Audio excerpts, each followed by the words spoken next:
Good evening, everybody. Welcome to the football edition of Up for the Game in Westmeath GA. As you know, tomorrow starts the weekend of football. Junior final, two neighbours, Multi and Bunbrusna, followed by an intermediate football final between Tubberclare and Shandona. And then on Sunday we have the minor football between St. Lomans and Tubberclare, followed by the big event of the weekend, St. Lomans and the Downs.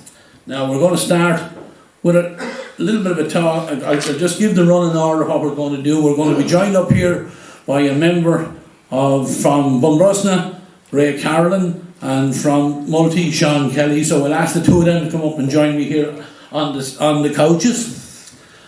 And no fighting as you're coming up.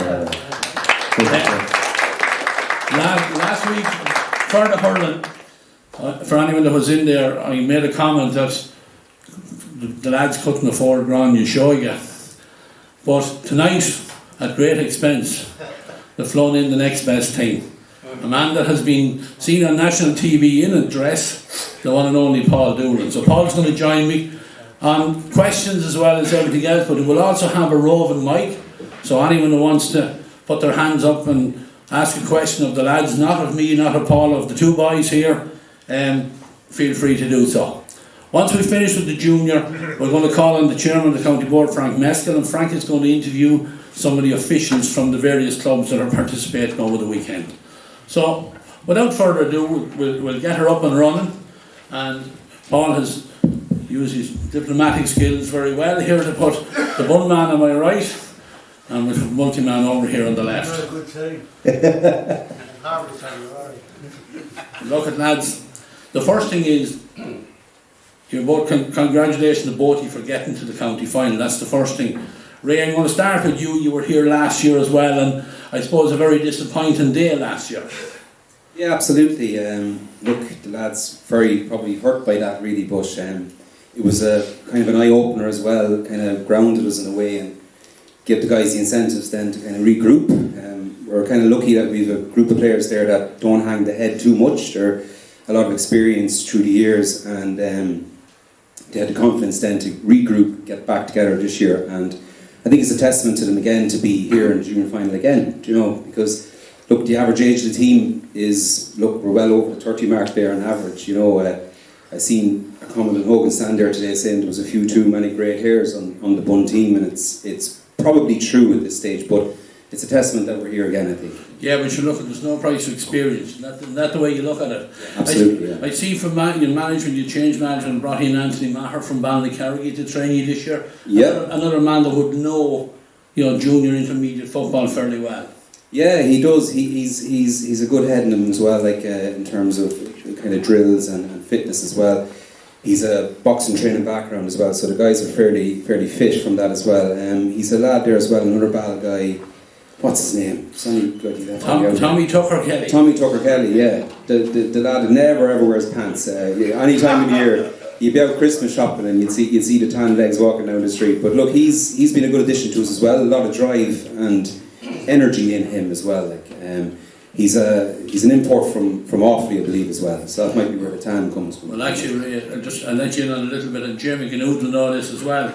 Actually originates from Guineabon Hill between Terrace Pass and Rocher Bridge. That's where Tommy Tucker Kelly originated from. Okay. But anyway, he's there anyway with Anthony Maher. And look, played 5 in the group, won 3, lost 2. Beaten by Multi, 111, I think, to 10, and St. Joseph 213-13. So, yeah. I'm sure you'll be looking at that defeat from Multi and saying it'll count for nothing come tomorrow. Yeah, absolutely. Look, it gave us a good insight to their strengths. They did look reasonably full strength that time. I mean, Sean can probably tell otherwise or say otherwise, but we've seen their running game, the strength they possess through the middle. We never try to make excuses, but we're a few lads down that were injured, and they're kind of coming back now as well, just in time for the finals. So we're hoping we can patch up a few things there, but certainly we wouldn't be taking that as a negative whatsoever. No. Right, well, over to Sean here now on my left hand side. Sean, time to get your kick back at him now. I'm sure you're going to say that the pressure is all on Bun and you having a chance tomorrow. Oh were very young and inexperienced, so yeah. So they're an experienced outfit, so you'd expect them alright to come up tops, but sure, look it, 50-50 in the day. Yeah, well, look, we were here this time last week, and I don't think any of our experts got any of the predictions right. And you know, the big talk was, you know, a county final will take on a life of its own, and you have to be wary of that.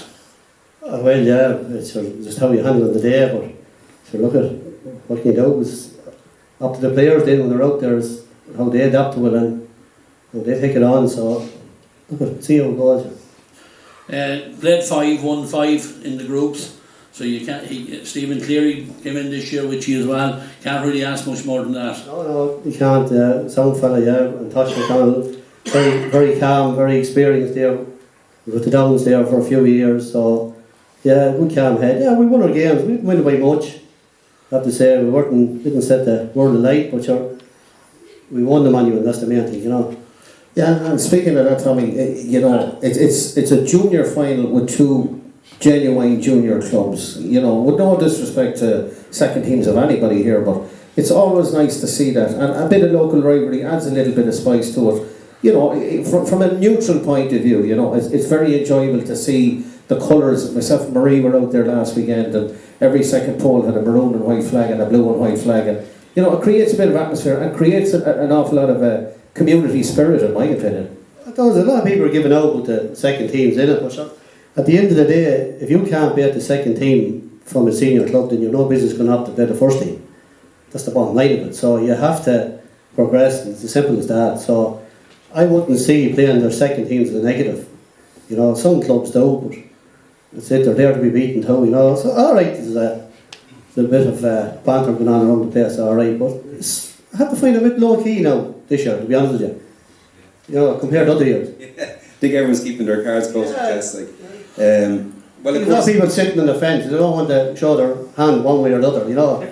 You see, the local rivalry kind of probably, look, it was always alive, but we've kind of haven't really been competitive in many years, and just over the last couple of years now, we're kind of at that same level through the last few years, and this is the fourth time we're meeting now. So we've drew, we've beaten you, you've beaten us, so that's technically 1.5 each. So I suppose tomorrow's kind of the bragging rights. Yeah. So I know there was a lot of people celebrating last year when Multi got relegated and Bun didn't win the championship, because we were all looking forward to this one next year as neutrals.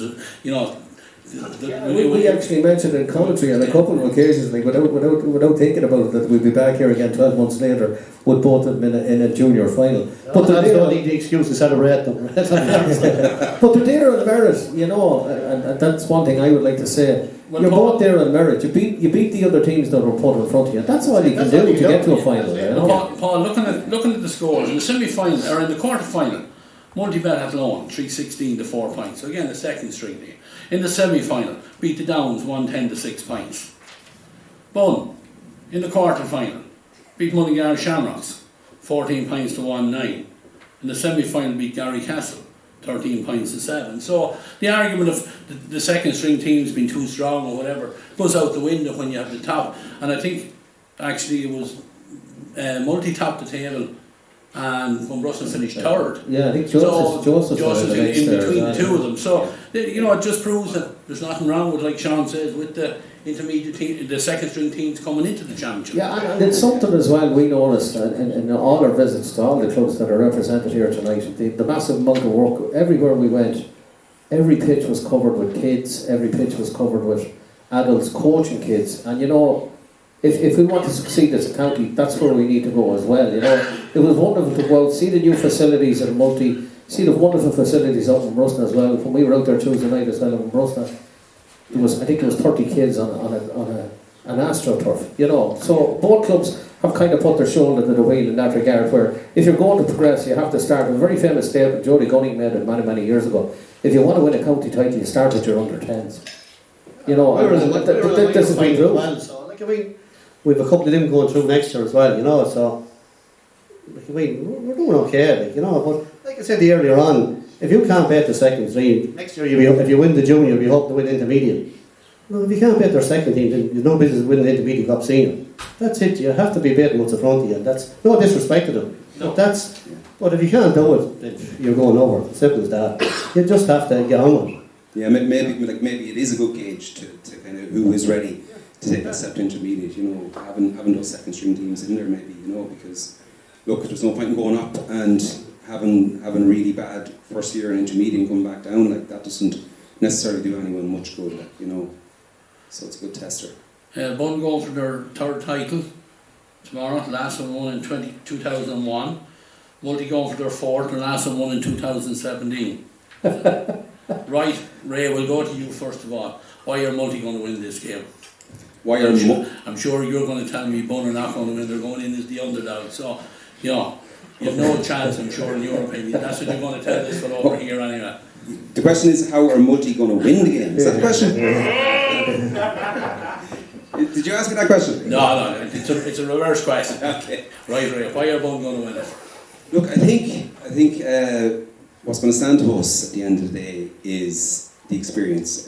Okay, a few grey hairs there, but the bulk of that team have experience probably playing against the best lads in the county at senior and intermediate. Now, look, it's not ideal that we did descend down to junior, but like that, it's a testament to them that they've stuck at it. There was a risk of that team falling apart. First of all, when we came down from senior, there was a risk of a lot of those lads leaving. They didn't. They stuck, got the shoulder to the wheel, got back to a couple of intermediate finals, and then no luck there a couple of times, and back down to junior. But they're still there. Look, and I think a mixture of the experience and the youth. I think the lads will have the heads to find the space, take out multi-strong points, and hopefully see it through. But look, we're under no illusions. Like, our biggest threat we see from Multi is look, their youth, their pace, their strength through the middle. McGivney and Wallace are just machines through the middle there. A young Lee fella centre back as well. When they break up the field, he's off the shoulder. So, do we have the pace to match them? Maybe in some areas not, but we have a few quick lads coming back that we're hoping that can match them. So look, we do. I see it very tight game, but I do see drinking out with a junior cup in Tormey's pub tomorrow night. Yeah. Now, Sean, answer back. Yeah, sure, look, we are young, there's no question with that. Inexperienced, alright, but compensate for that. We have a good management team that level-headed, keep the lads firmly on the ground, don't get excited. Look at, don't want to talk them up too much, you know what I mean? They have to deliver on the day, so as Ray said, Bun are experienced, clever, so look at it is what it is, we'll leave it at that. Already playing the cards close to the chest line, is it? So you're going to be in Tormey's on Friday and tomorrow night, so then. Is that what you're saying? You're leaving as it is? Buy a pint, Sean. Don't worry, you're not afraid to go anywhere, you can go anywhere after.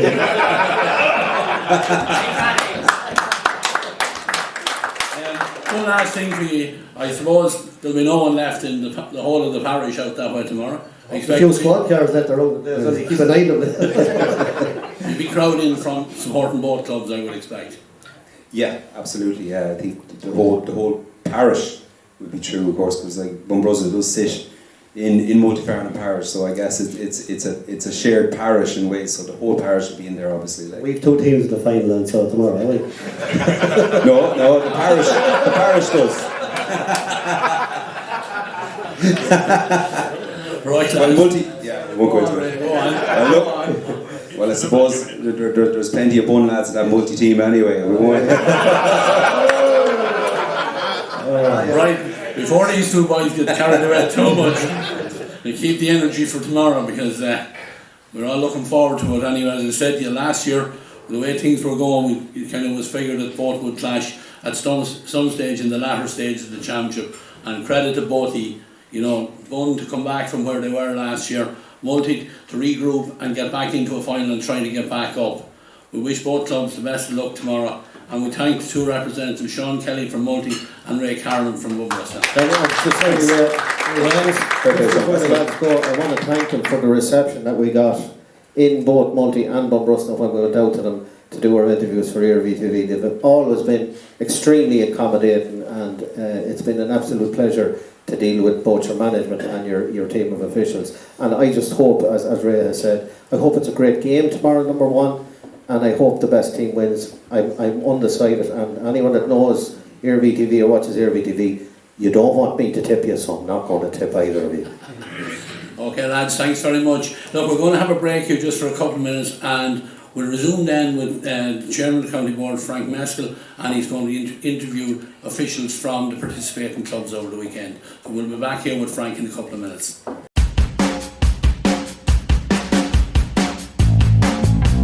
Okay, gentlemen, I'm joined by high-ranking officials here of the clubs who are lucky to be in the county final.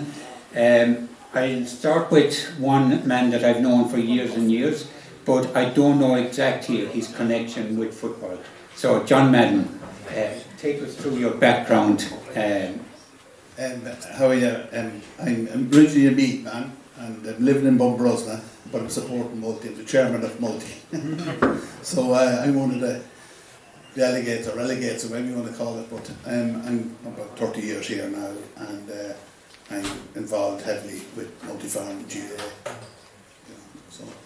The other people I know, because Crime Line is one of my favourite programmes. So, Aidan, your background in football, I suppose it goes back to when you could walk. Well, Chairman, we like John, or I'm like John, not native to Westmeath either. I got a passport last year.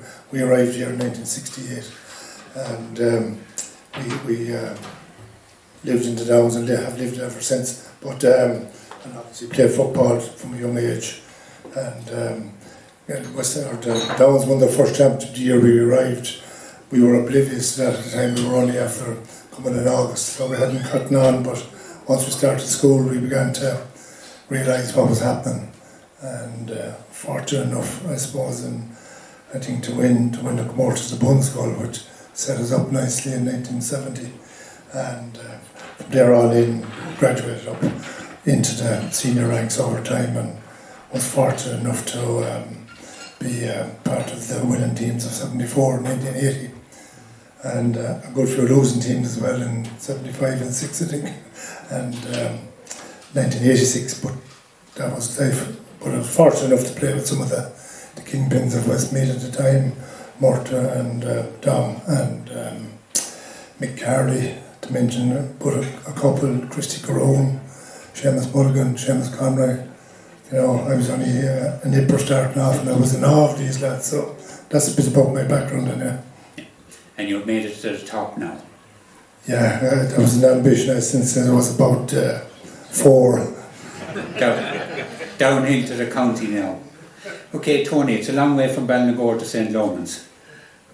Thanks, Frank. Yeah, I played underage and junior football at Ballinagore over the years, and then obviously I moved into town, and I was approached by Liam Martin at the time.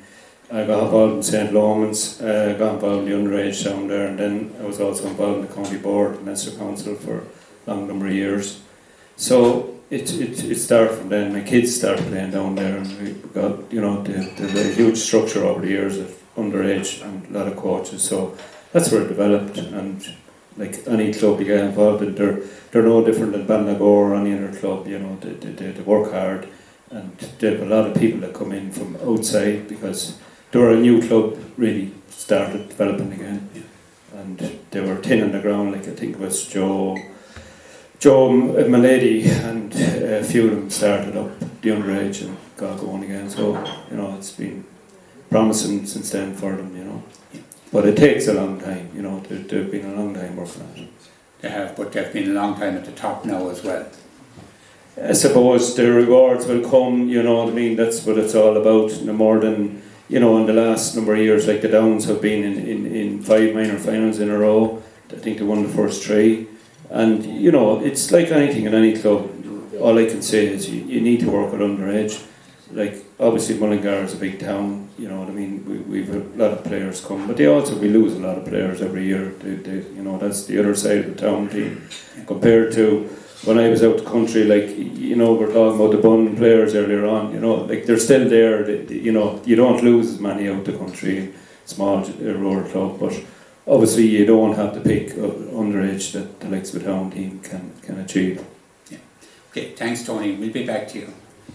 John, was Jerry Walker afraid to face me? I'd be afraid to face you, never mind Jerry. I suppose how I landed in Turberclear, I'm your quincentennial blow-in, absolutely. I never kicked a Gaelic ball in anger in my life, and but I married into a Gaelic house. I married into the Wilsons in Glasson, and of course they knew nothing about rowing, which was my sport. So I decided to come to Viking. I says I better get stuck in here now, and that's literally when our firstborn came up, as any lads would be, up to the underage. And I remember we were only talking about it there the other night. Oisin was a week late coming up to starting off at underage, under sixes, and there was a chap called Tommy Green, and Tommy was looking after them, and he said, "Here, John, I'm in London next week. There's 2 boys. You look after them." And they're since. So last year at the AGM, if anyone ever watched Norman Wisdom and he's looking for a job, they were looking for a volunteer.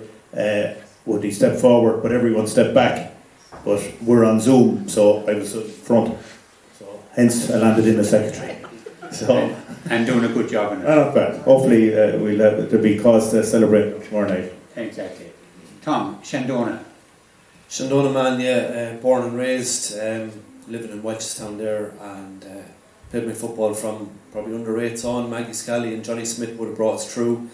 Not a bad underage structure at that stage, but kind of a smaller country club, and I suppose we were intermediate for a long time from when I grew up. I remember the lads coming to the school in '87. I was only 7 years old, and Nether Tynan and a few of the lads coming in with the cup, and you aspired from that age to try and play for your club, and I suppose my background is I played the whole way up through the ages. I went away to college and I was working away from Mullingar, moved back about 10 years ago and started getting back involved with the club. I have a couple of kids, so I was down dropping the young lad down again one day to training, down for nursery, 4 years old, and just got involved from there. Got involved in a couple of underage clubs or underage teams, and before I knew it I was handed the mantle of chairman. So with the development of the club, the older boys went on to help build the pitch and get involved in that sort of things, and I got landed with that. Okay, just hold on to the mic because I'm going to come to that point. I made a statement here last Friday night and people kind of took me to task on it. The chairperson's life, often the games are almost a side issue, you know, because we get wrapped up in other things. Yeah. How has your chairperson's year been? Well, this is my 3rd year involved now. I said I'd do a year to kind of just fill the gap, and I was talking to the wife a couple of times. It's usually around this time of the year we have the discussion, well, what are you doing next year? I said, well, after a year's done, I might as well do one more. So, but no, it takes over your life, it does. But I'd always see it takes over your life for the good. I've gotten to meet and know an awful lot more people than I ever did before. They're all good GA people, and they all have the best of the community at the forefront of their mind, and they want to help young people, they want to help the community, and it's a great way to get involved in your local area. Good. And secretary's life? Well, I suppose it's on a daily basis. You're checking your emails and making sure fixtures are right, and communicating with the rest of the club through different events. You're in good contact with your chairman and your treasurer the whole time as the executive, just to make sure that that everything is running smoothly. And it's more of an overlooking job, but also obviously the admin side of things, especially around fixture side, to make sure that they're got out early or where you are, and so on and so forth. And then you're down to the next level, that pitches are all right, refs are all right, and all that kind of stuff. So it gives you a good overview of how clubs are run, and going forward, how what way you can develop it. You meet great people, and you're introducing new people, and it's. I said I'd probably do a year. It might probably evolve out to more at this stage, only, but that's I think as Tom was saying, that when you go into a position, you're carrying it for a while, and you hope to hand it over then to go back. And Tom Slevin that took over, and like Tom has been a great clubman in Turberclear, and the two lads below me, Hon and Jerry, have been chairman and current chairman and past chairman, and you're learning from the lads that have gone through it, and you're listening and you're learning constantly, gathering that knowledge so you can pass it over, even sometimes by osmosis, over to the next person. Because in a lot of communities, you have people coming in, and Turberclear is, we'd often talk about it in the town, it's a cosmopolitan area. There's a lot of new people coming into the area, and the GA is a good focal point and a good focus point, and you like to have your door open constantly and be a face for that, or any of us that are introducing people to around the place. So it's not just a secretary's job, but we feel it's a community-based effort of what they're at, Definitely. No, I'd say you'll stick with it for another while.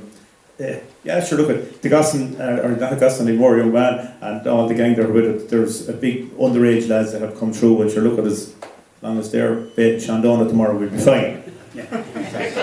That's another story. I won't go into there yet. Yeah. Okay, but we'll go on to probably the most experienced chairperson in that role of chairperson, John. In relation to Frank? In just being a chairperson of your club. I suppose so. I think you're longest. Yeah, and this is my last year, I can tell you that for sure, because I've put it out there. Heard it before. I know, but what we did, we took on a major development 4 years ago. Like out at Multi, we didn't have our own pitch. We were playing on the community pitch. 2004, I think we built that, and so it was every team, and it was very hard to even get it, and it wasn't to the right standards. So 4 years ago, we decided, we bought a piece of land, we leased land, and hard fought, applied for every grant going, and even and Good Friday gone by, did the Zoom call with the minister to try and get money for an AstroTurf. So what we've done is the biggest pitch in the country, believe it or not, at the moment, an absolute brilliant pitch. We only had one game in it. We bet Shandon on the 17th. That was a great day. 2 weeks ago. So we're in the final. That was the first game, but we're opening it very soon. A fantastic pitch. We have fence, walkway, lights, car park, and we spent about 800k. We're almost there. The lights are just the last thing to go up. And that was fairly hard for them last 4 years, because anyone that would know me from my business, like I'm involved with the Lomans and a lot of other clubs doing development, so that would be my forfeit. So I suppose that's the reason they put me in there, no other reason. I don't think I have a personality to get on with people or things like that. Like, I know there's lots of solicitors' letters flying and things, but it's hard, being a chairman. It's not easy. We adopted a one club model, the week after the county board did it. So we also have a ladies now up to under 14, and we've fantastic mentors and trainers with the underage, which really is what the boys are talking about here, and that's what it's all about. We've looked after them. We've 3 people out at every age group. Under 17s, as I said, we bet Shandona we're in a final in 2 weeks' time. The 15s we're beating in the semi-final, the 13s. So it's good to see what's coming on, and because of the one club model, that gave me a chance to move up the rank, I suppose, and put someone else in as chairman on the men's and someone else as the ladies, and to give you a bit of breathing space to concentrate on what I was good at, and thankfully we're nearly there now, with the development and everything. You're doing fantastic. I suppose Tom and yourself are in the same boat.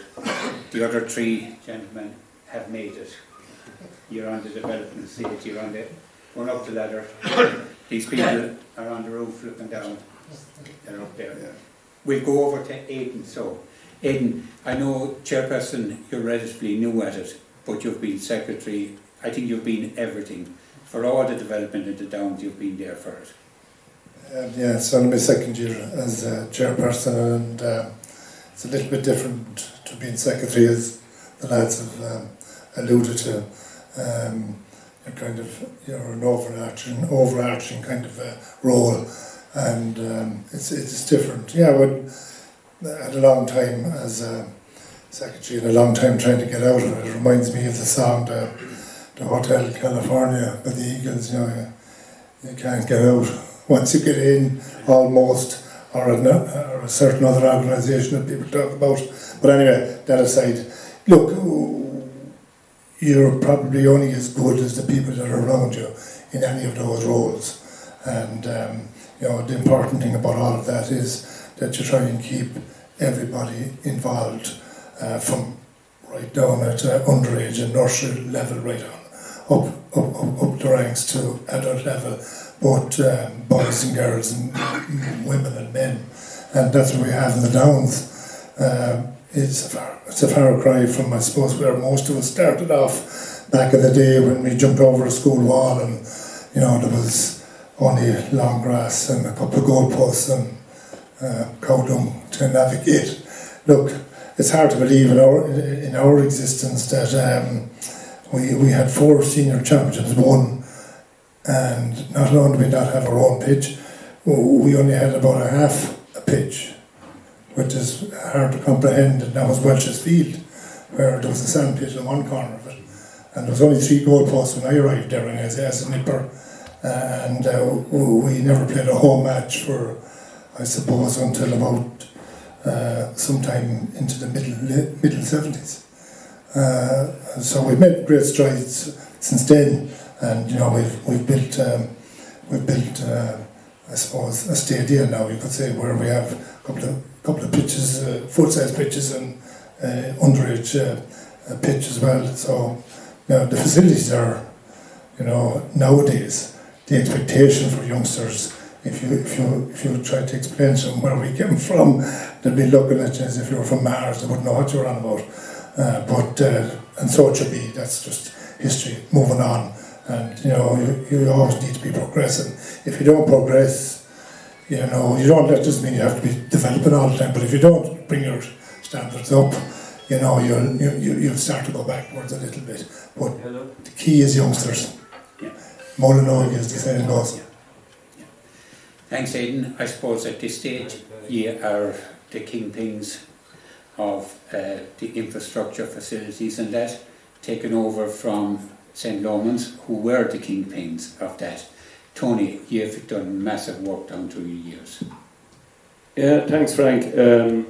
Look, it takes time, and you know, it takes a lot of collecting money, and that's a lot of it. You know what I mean? And in fairness, Romans, when I started there, the development was started at that stage, and they have to, you know, they've came a long way. We're trying to get a new pitch going at the moment. As John said, he's working on developing for us there, but it's contracts are there to be signed. But it's the same thing. Like we're running a sports star thing now at the moment with a lot of our players there to try and raise funds, and it's you know, it's an endless game in that sense, but. To be fair to the people that support us, you know what I mean, it's like Aidan is talking about, you know, you walk into Cusick Park next week and there'll be some lad there from Multi selling a ticket, or the Downs or whatever, you know what I mean, and those are the people that keep a club going. You know, we could talk about chairman and whatever position you hold in executive, but it's the people that work for you down the line that make the club, and you know, that's what it's all about. Yeah, just a little matter now of Saturday and Sunday. Where do you think it's vital for you? Where do you think you'll win the game? I suppose, like, at this stage, you know, the Downs have hockeyed us in the group stage in the championship, and the last 2 years they've beaten us in the group stage. So I suppose, like, the team go away and they have to look at that seriously, and you know, and the management, and you know, they have to bring something new to the game the next day. And you know, like, the Downs they have a huge championship record this year. I think they've scored 14 championship goals. So, you know, the last, I think they put 3 past Terrace Pass in the semi-finals. So I suppose, like, any dog in the street knows that, you know, if the Downs get 3 goals on Sunday, like, Lomans won't win it. You know, we have to stop that. That has to be key to the game. If you're going to try and get it over the line. Yeah. Same question to you, Aidan. Where do you think is vital for you?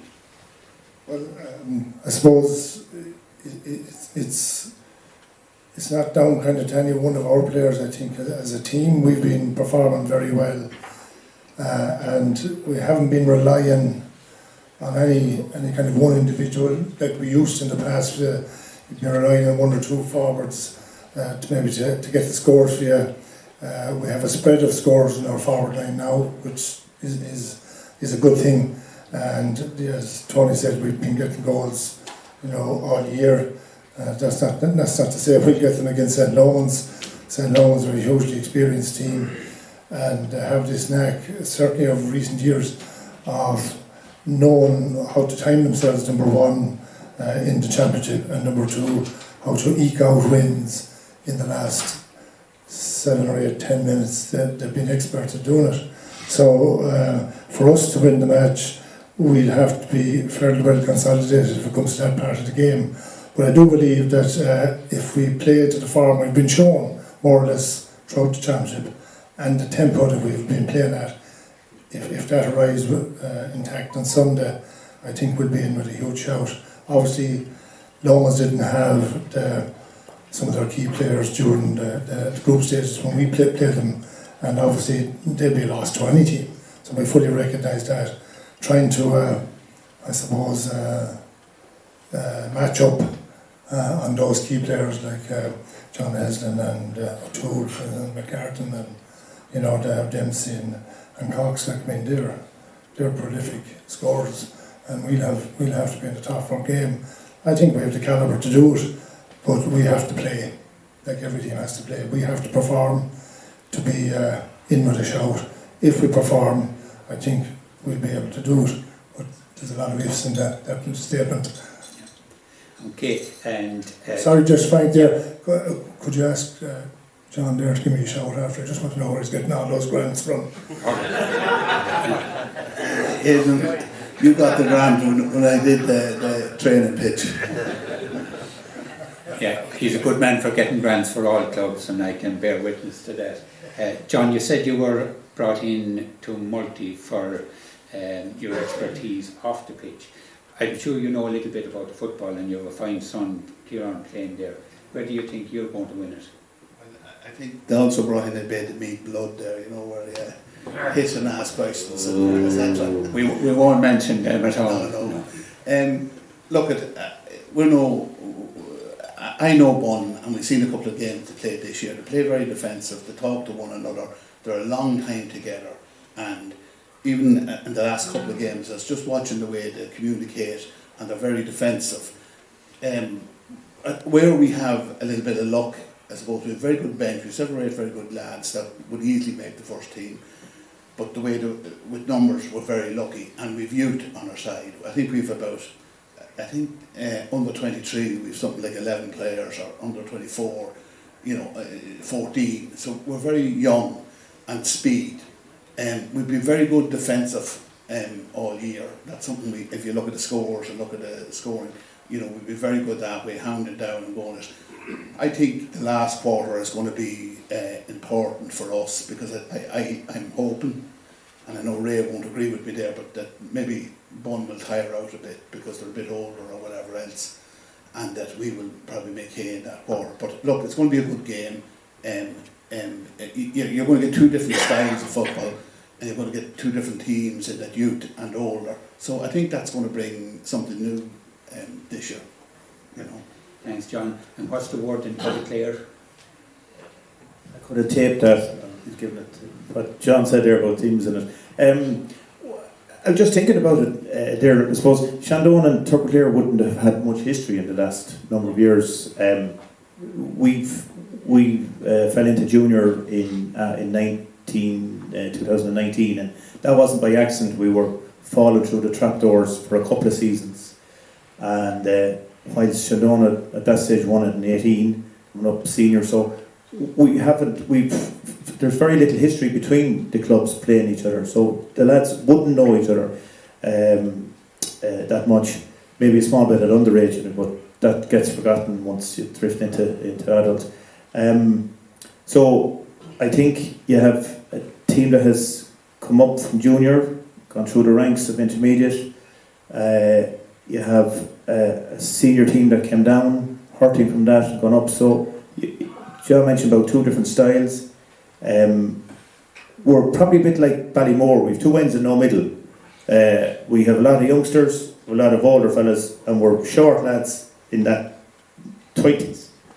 So it'll be an interesting game, I think. I think, as John alluded, in the junior match it'll be 2 different styles. Going from watching a bit of videos and bits and pieces there, that I was watching myself, and that you have wise heads in the Shandona side of the house, physical men, our fellas might perceive to be fast, lighter. So it'll be, two different styles of football. So it'll be interesting from a neutral point of view. I'm hoping that it'll be a good match to see. But yeah, exactly. I don't know, that might give a summary for the two. Tom, Shandona, you've had to battle hard all year. We have, and we haven't particularly performed. We were lucky, pretty much coming through. Just about bet Milltown passed by a point, Milltown by a point, Ballymore by a point. We were just about getting through to the final. We have a good mix of players. We have, suppose, one end of the spectrum. We have Alan Hickey, who's an absolute stalwart there, playing football, pushing 40 now, and playing decent football. And then we have a couple of other young lads, Ryan Donnelly, Adam Trainer, 18, 19 years coming through, and then some more in the middle, Tom Malloy and Brian Kavanagh, those boys that had good underage success with Shandona. So there is good experience there on the team. A lot of disappointment coming down from senior, and testament to the lads and to the management team for picking the lads up and driving them on and getting them into the final this year and getting themselves into the final. I do think it'll be a good game of football, and I think what was said there is a very valid point. We don't know each other. We haven't played against each other. We're not sure what the other team is going to do. So I think it'll make for a very, very good game of football, a good tight game of football. Tubberclare have played very well through the group stages, played very well against Rochford Bridge when they got going, and they scored some outrageous scores in that semi-final, and they're a force to be reckoned with. Absolutely good footballers, good youth. Okay, we'll leave it at that. I suppose, like everybody else here, really looking forward to the games. Each for a different reason with the games, I must say. So, I think last week we had the theme of our whole conversation was keep coming back. The fact that Castlongegan were in the final and what they were facing. Not so much reoccurring here tonight, but whoever wins it, and wish the best of luck to all of you, whoever wins it, celebrate it, and celebrate it well. But whoever doesn't, come back. That's my wish for ye. And thank you, gentlemen. Thank you very much. The show moving now. Thank our chairman and a great insight from all the officials of the various clubs and what goes on behind the scenes. And I suppose as players, you don't pass much remarks on because you're only focused on one job. But we see how big a role these people play with their club and everything else. Look, without further ado, we're going to go ahead now and talk about the intermediate final, Shandona and Tubberclare. I'm going to be joined by two former players, Jerry Hickey from Shandona and Jerry Walker from Tubberclare. They're going to come up and join me here on the right hand side. So whenever you're ready, lads, make your way up. Give them a round of applause there, lads, come on. We're also going to be joined here by three players who have played in the Intermediate Football Championship this year, so they'll know plenty of what these both teams will be bringing to us. So first of all, from Milltown Pass, Sam Duncan.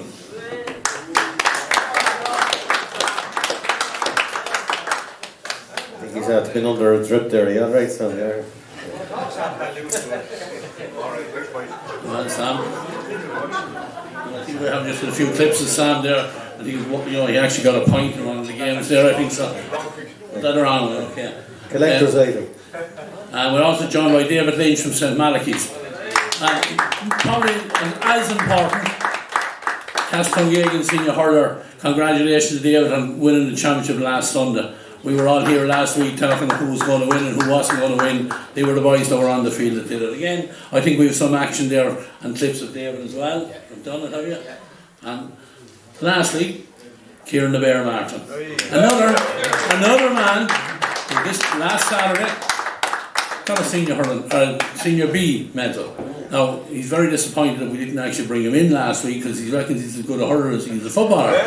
So I told him we should have brought the helmet here today, but anyway, thanks very much for joining us here, lads. Kieran, seeing as you're the last man to sit down, we're going to start with you on this anyway. First of all, tell us, you've come out, your club playing in the second tier, or Division 2 or Division B or whatever was on the intermediate championship. Tell me how you get on through the championship, what you thought of it. Well, obviously we didn't get on as well as we thought. We ended up in the relegation battle. It was just probably one of them years where the first game didn't go our way, and it kind of probably built momentum. We were very close to winning a lot of games, but just probably over the last few years we didn't get that winning mentality. I didn't get to play last year, obviously, with the Achilles injury. So this was my first year, our first championship game in Maryland in 2 years. But we're breeding a lot of young lads through, which I think we needed. A lot of the lads are well in their 30s, and if you went back to the 2008 final that we won, there's probably still 8 or 9 of them lads playing today. So, and then we went to the other scale where this was a lot of lads first year. So we're kind of in between at the moment. But look, chatting likes of Ballymore, last year they were in the same boat, and easily they could have been in a semi-final and even a final, you don't know. So it's amazing the way a year can just turn around just like that. David Lynch, over on our left, David, playing with St Malachy's in the Division 1 of the championship. You would have come across Shandon in years thing, so how did you find the championship? I suppose for us, Ray, like Kieran said, we lost our first game and we found it hard to get a win. With Malachy's and Castletown, I suppose we're a dual club, we see ourselves as a dual club. And the first 2 weeks of championship we had 5 games, and we have a core group of lads that are playing both, and we struggled to get a win in nearly all of our games in the first 5 especially. But we did have a great year, but we're lucky enough that we're in that A group. We got a win at the end against Castledaly, but it was a little too late at that stage. And Sam, Milton Pass have been in the county final for I think 3 years prior to this, so how was last year? I know it wasn't what you hoped either. Yeah, look, I can talk about Milton Pass, so I hope everyone here has a bit of time. No, but reflecting on probably the year we had, we would have been coming off the back of the year, like the last 4 years coming up to this year, probably we had 3 finals, 1 semi-final, 3 obviously finals losses and 1 semi-final loss. But you know, we would have been backing ourselves to do well in the championship, but it just didn't work out for ourselves at all. I suppose when we lost the first game against our rivals Rochester Bridge, look, we would have been straight back and said, look, we can come again. And Castledaly lost, come again, and it just never seemed to happen to us. We just couldn't click. It just wasn't coming right for us. I suppose same as Kieran, it wasn't. It was just one of those years, you know. It just felt like everything was falling apart. You know, boys coming training weren't interested. This, that, and there. But look, like everyone gave their best, and this, that, and there. But what can I say? Like we went out against Malachy's, Lynchy's team here. And we got the win, and we would have been kind of confident. Like we could have kick-started our season, came into the Milton Rack and Rack game, and we had a bit of confidence, I suppose. Like saying we got the win. This is going to start our year, but unfortunately, you know, straight away it was back to normal. You know, we couldn't do the basics right, and unfortunately, we were knocked out championship. But that's how our year went, unfortunately. Yeah, and you guys would have come up against Shandon in that year. So how do you think this game is going to go tomorrow, Sam? What do you think has to happen for either, say, the likes of Shandon, who you've had the experience of playing? What do they need to do to get over the line now tomorrow? Yeah, Shandon are they're a hard team to pinpoint exactly what's going on, because I feel like I've watched them every game they've played. I've been there, I've watched it. Tubaclair now probably not so much, but like my own personal opinion, I feel Shandon are actually a very good team, and they can be a very good team. I do feel that Shandon have they definitely have the capabilities of actually winning tomorrow. Definitely, because you know they have key players. You know, Tom Malloy, they have a couple of lads down the middle. They do have, like, Tubaclair are a great team. I've watched them. We played them at the start of the year. I didn't get to play it, but they are a very good team, and I've seen them in the semi-final, and you know, just they kind of opened, I think, everyone in the championship like that. No one kind of knew, everyone knew, like no one knew much about Tubber Clare until that semi-final, and from then it's all been kind of Tubber Clare are the team to beat, because in fairness to them, they turned it on when it mattered, and they definitely have they're definitely the favourites for tomorrow. But I do think Shandona probably have they do kind of have the players to do, like they're very dogged. I find them that they're nearly every game they've played. Like we play them the best by a point. Every game it's only by a point, or they won by a point or lost by a point. Like, there's very little margins kind of, and I do find tomorrow probably something similar as well. You know. Lynchy, you had again when I come across Shandona through the group stages. Were you impressed by them the day you played them, and what do they need to bring again tomorrow to get over the hurdle? Yeah, we played them in the first game, Ray, and they were very good. They were well drilled. They have some very good individual players. Sam mentioned a few, but they also have a good bench. You look at Adam Trainer; he's actually injured really at the moment, but he made a huge difference for them in the semi-final when they came on and they got that score.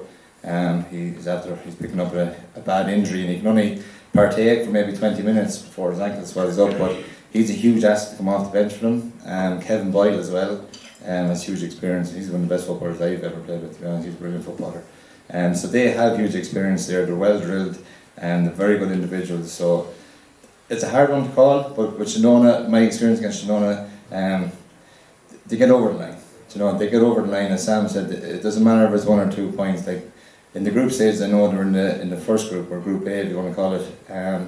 They had 3 wins and 2 losses, and then they got over the last 2 games. So they're there for a reason. You know, they're there for a reason, and they have every chance tomorrow. Now the former players we will get to you in a second, but I'm going to come back over to Kieran, because Kieran, you would have played against Tubber Clare. So again, what have they to do for them to get over the hurdle tomorrow? Yeah, well look, I was very impressed at Tubber Clare when we played them in Castledaly this year. Obviously we didn't play well, but they were just a very Martin McCabe. He has them so well drilled. But they have a lot of youth there, and they're willing to work, they're willing to play whatever game plan they have, and by God they're all big men. I think there's definitely 10 or 12 of them over 6 foot, and no matter what team you go out and you go and stand beside them, if they have a lot of big men, it's always in the back of your mind. And I think that might get them across the line tomorrow, because you could see when the likes of Jarlath Boyce came on from Milltown, another big man, he caused havoc when he went in full forward. So I can see a lot of long high ball going in tomorrow. I could be wrong, I could be letting Tubber Clare's game plan out, but that's what I can see happening tomorrow. And Shandona wouldn't have the biggest of backs. They're very fast, good footballers, but height wise might be a problem. So Shandona might be working different things around, but I had a feeling that Tubber Clare will be thereabouts after playing them in Castledaly. Jerry Walker will come to you over on the left hand side. Jerry, Tubber Clare, I suppose, for someone that hadn't seen some of the games throughout the year, really introduced themselves, I think, in the semi-final, where, you know, I'm sure some areas Rocherbridge would have fancied themselves having top Division 1, but Tubber Clare came in and really showed their hand, and, you know, absolutely, beat them comprehensively in that semi-final. So I'm sure, as Kieran has alluded to, Mark McCabe has these lads going well. Gary was, of course, Gary Connaughton on the sideline in the semi-final, and I'm sure you're looking for more of the same on tomorrow. Yes, the semi-final was a huge performance from Tubber Clare. After a slow first half where we hung in there and matched up with the bridge, and then let loose with the conditions, used the conditions well in the second half. As Kieran said, some of our bigger men performed well on that day and used their physique well. Martin McCabe has been driving them relentlessly all year. We went off the boil for a while and were in danger of slipping out of the championship the way things were looking. But just hung in there and then got a bit of momentum and kept it going. And young lads responded well to Martin. Gary Connaughton just plays or trains like the way he played, up front, roaring, shouting, egging them on, getting them going. And then we've been lucky enough to have been able to call on Fergal Wilson come in and take sessions at vital times, and that's been a huge plus for us. Through the group stages, Jerry, 5 played, 5-1. Beat Castledale in a quarter-final and Rocherbridge, as you say, in a semi-final. So obviously the work has been going in. You're in a minor final on Sunday as well. So the club as a whole must be buzzing down there in the last couple of weeks especially. Throughout the year the club has been buzzing because underage has been the driving force for the club and has seen us get to the stage we're at, because in 2019 we were struggling and a number of fellas, the older lads, started to drift off, as happens, and we struggled to get into younger lads and for them to make an impact. But the bounce back straight from junior up to intermediate, consolidated our position last year, felt we could have got an extra game, make a quarter final, didn't happen, and then this year the youth blended in with the couple of experienced fellas and they have pushed on. A couple of results early on, you know, kick of a ball here, kick of a ball there. Saw us against Kilbeggan, who threatened, and we pulled away. Ballynacarriga, we struggled, and then all of a sudden found a bit of momentum and pushed them away. And so that's what's happening. We're playing a nice brand, using the ball well, and trying to get on the front foot. Over to Jerry Hickey here. Jerry, you have no chance at all tomorrow, have you? No chance. I think we'll have to go to Knock to get the medals. But anyway, if the luck stays with us, and even the first match we played against Malachy's, we won with 2 or 3 points, but Malachy kicked a lot of wides. It could have been a different result. Then Milltown beat us. Then we came against Milltown Pass, and Milltown Pass had 6 points scored, and I was turning to get the car to go home, and we got a point or two, and eventually we snicked in and won it by a point. And then we had Castledale, I think we got over them by 2 points. Then we played the Bridge. The beat was handy enough. And then when you see the way Clare beat the Bridge, you wouldn't give us much of a chance. But anyway, we came then against Ballymore and got over the line by a point. Ballymore missed the free in the last minute, hit the upright twice. And then we came against our neighbours, Milltown, and they were unfortunate too. We got over by a point after extra time. But I suppose we stayed with it, we didn't give up, we kept going, and we're in the final. Yeah, and I suppose finals can go anyway, or, you know, we'd be hoping for maybe a bit of luck again tomorrow. And as I say, as some previous speaker was saying, we haven't played Tuberclare in a long time. I'll never forget playing Tuberclare years ago. They wouldn't excuse themselves. I'll tell you, Jerry, I'm a bit younger than you, and they didn't excuse themselves in my time, I can tell you that. But they're a fine team, Tuberclare, and they looked at it in the semi-final against Rocherbridge. It looked to be a great team, big lads. But we have a couple of injuries, as the boys were saying about the young trainer there. He's a good player and he's out. And we have young Tynan out, but we have a fair enough bench. And we certainly win to give it our all. Look, you were very close to the scene there. Your son Kevin back in charge along with Aidan Lennon, and for any of us remember 1995, a goalkeeper and full back on the All-Ireland winning minor team. So 2 lads that know plenty about football and whatever. And you know, I suppose at the start of the year you were relegated from last year, so I suppose you go into the championship as favourites, seen to be the strongest team in it or whatever. Now I suppose, you know, you struggled a little bit, played 5-1, 3 lost 2. Yes. But like you say, you're winning games now when it's important. And you know, I think a lot of us feel maybe, you know, you get over to a quarter final and semi final maybe where you could have lost both of them, but you didn't. And you're ready now for a final, and you know, I'm sure you won't mind coming out tomorrow with a 1-point win either. No, a 1-point win at suit is very down to the ground, yeah, but we will be giving it a lash.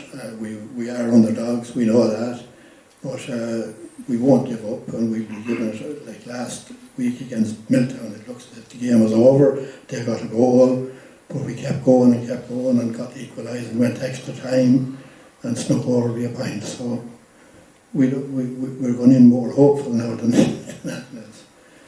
Jerry Walker, it's a huge turnaround, I suppose, for Tupper Clare as well. As you said, 2019 you're a junior side, and to be back up in an intermediate final, it shows a bit of work that's going on there as well. And we've seen it firsthand, and a lot of work at underage level as well from Shandona here around the outskirts of Mullingar. So again, it's going back to my earlier point. You know, you want to win a county title, you start with your under 10s. So it just shows the little bit of community that you've put the shoulder to the wheel. Certain people have put the shoulder to the wheel, obviously, and to be in a 17 final as well. But where do you see Shandona's weakness that you may come at them? Is that a fair question to ask? Well, first of all, if we were to take everything that Jerry has said, I think you should give us the cup now. But well, we don't mind. Without doubt, Shandona are going to come out tomorrow and going to give it hell, and it's a county final, and we'll hope to do the same. But to go back to your question, yes, we all start somewhere along the way, and working hard with the youth, and getting the right people involved, and keeping those young lads nurtured and keeping them playing grounded, the game. I suppose, as well, Jerry. Exactly, which is hard done. COVID brought its problems, and there's a lot of positives out of COVID for GA clubs as well, because it kept fellas around. And we built a panel, and as I said, Martin McCabe and those he got around him ensured that panel developed, and have made a good account of themselves, and we'll give a good account of themselves tomorrow. Without doubt, there's going to be a serious challenge, and hopefully a serious game of football, and all I can hope for is that we come out the right end of it. And Jerry, the same question to you. If there is a weakness, or where do you see Shandona can maybe step up to take over from Tubber Clare? Well, I think that Tubber Clare have won all their games handy. If we could get a good start and get a few points up on them and that type of thing, it might be a different game, because I think they were leading in all games that they played, and I think if we could get going and get a few quick points and get a few scores on the board, and to give us confidence maybe to keep at it, and that, but we have a fair bench as well. We've a good few lads to bring on, and if some of our lads aren't going too well. So, as I say, Tubber Clare will be favourites, but we will be giving it a good lash. There's no doubt at all about that. Yeah, and just talking about the Shandona, I agree with you that Shandona have a very good bench, but Tubber Clare, we could actually have a first in Westmeath football tomorrow where a father and son playing an intermediate final.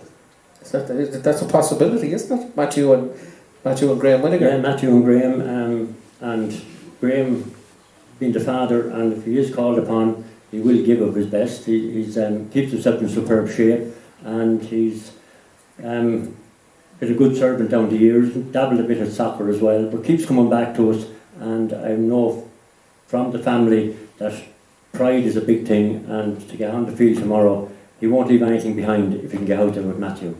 But you never know, hopefully he won't be needed, and it might be just a run out in the end, but things will be tighter than that. Yeah, we're going to come back to the players here, because you've come up again. It's not fair to ask the two players and the two lads from the clubs. But Kieran, where do you see the matchups tomorrow? What can we look forward to on ERV TV and the viewers at home? Who's going to light this game up tomorrow for us? Well, obviously, if you're looking from the semi-final, like the likes of Matthew Whittaker, he's kind of a different player from the rest of the forwards that Tubber Clare have. He's the lad that likes to get on the ball and run at players, where I think Shandona have a few lads that could mark him, where they're all quick and fast and very sticky, whereas the rest of the forwards might excel. Again, Tom Malloy, the two centre forwards for each team, they're very similar. They like to come out and get in the ball and create things and run at teams. I think someone said to me, I was chatting earlier on, the likes of Tom Malloy, he didn't score in the first 57 minutes of the semi-final, and then had 4 points by the end of extra time, and that was the difference. Where the likes of them players, you can actually keep them quiet for as long as you can, but all they need is 2 or 3 chances, and they could have 3 points or 1-2 scored in that time. So I think the two centre forwards are going to be the key for each team tomorrow. Sam, what do you think? What can we look forward to other than the two number 11s? Yeah, I think Kieran actually made a good point there about Mark Whitaker and Tom Malloy. But for me, I think midfield is probably going to be a huge battle tomorrow. If they win midfield, like Owen McCabe had a great game in the second half. You know, Tubaclair had a strong win against them in the first half the last day. And do you know what? They probably played to their advantage. You know, right? We're probably going to sit back. We're going to defend. We can probably keep it to a minimum. You know, if the Bridge probably gave them the ball, so look, Bridge can probably play. If they're 2-3 points ahead, we're not going to panic. We're going to do this. We're going to do that. And they came out in the second half and they turned it around. They pressed the kick out. They totally turned it around on Roger Bridge. I was saying at half time, I was like, just the Bridge are a brilliant team. And Tubaclair came out at half time and they were brilliant. They pressed the kick out, and Tubaclair they wouldn't let the Bridge out at all. And the Bridge, they panicked.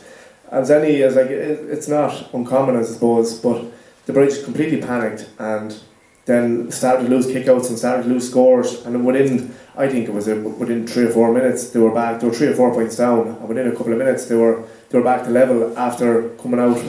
You know, at a poor first half, but. You know, and another person probably to mention is probably Kevin Fagan. You know, he's probably going to be. He was brilliant in the second half. He's brilliant throughout the whole game. You know, his kickouts were unbelievable. I thought, especially like wasn't just short kickouts. I thought his long range and his mid range kickouts were brilliant. You know, Shanona have a. They really have to, you know, try pinpoint what they're going to do with him, how they're going to stop it. You know, are they going to go zone? What they're going to do, but. They really have to try to decide what they're going to do with that. Obviously, they can only do what they can do, but yeah, that's what we... Lynchy, what, in your opinion, what can we look forward to? Yeah, I suppose following on from what Sam's saying there, I would have said Kevin Fagan as well, and that probably comes down to, you know, how well set up Tubaclair were. They knew exactly where the ball was going. Obviously, Kevin had to put the ball into that area, but he was excellent last day. But also, I think the two lads inside for Tubaclair last were excellent in the second half. Garvey and Robbie Curley had a great second half last day. Shanona have a lot of forwards that they have to look after there. And Tubaclair, if they play the way they played in the second half against Roger Bridge, it'll be hard to stop, I think. Literally, in one word, who wins tomorrow? God, well, I'm living on my home house in the middle of Shanona, so you're putting me under pressure here now. I think for those reasons... Say one word now. I did say one word. So we'll wrap it up here, Tubaclair. Sam? I was debating on this all week. I didn't know who to go. I thought it was very even. I think Shadona. Take that, son. Kieran Martin? Can I go draw? That's the best way to go. You've been up in the box with us for too long. You're a professional fence sitter like the rest of us. Obviously, been on the border at Tubaclair, I'd be pushing towards them, but I just feel the likes of Shandona, the point in the quarter final, the point in the semi final, how many years have we seen that happen, and then on the big day they perform the best they can. But I honestly don't know. I'm still going to say a draw. Well, look, it's like a lot of us are in the same boat. Ray and I were discussing it earlier on. And the intermediate grade is just it's a minefield from year on year. What I will look forward to is a really good game. I think we're all looking forward to that on AirVTV. It's live on AirVTV. You'll be listening to the dulcet tones of Ray, and you'll have to look at my sorrowful face from early on in the morning tomorrow. But it is live on it, and we really hope for a really good game. I wouldn't be personally surprised with a draw either. I think it's a great price in the bookies as well. The one thing I want to say is I want to thank the three lads for giving us a great year this year, wearing the maroon of Westmeath as Tailteann Cup champions.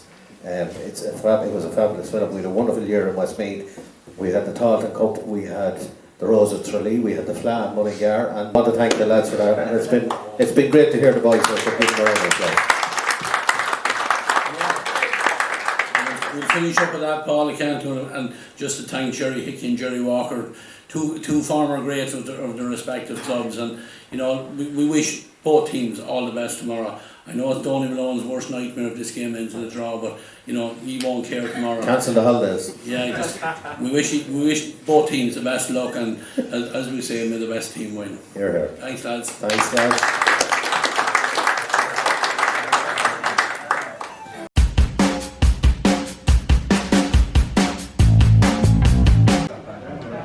big game of the weekend as far as the Lomans and the Downs are concerned. And I'm going to be joined here on the couch again by 3 members of the victorious Taunton Cup team. First of all, from Terrace Pass, Jamie Ganood.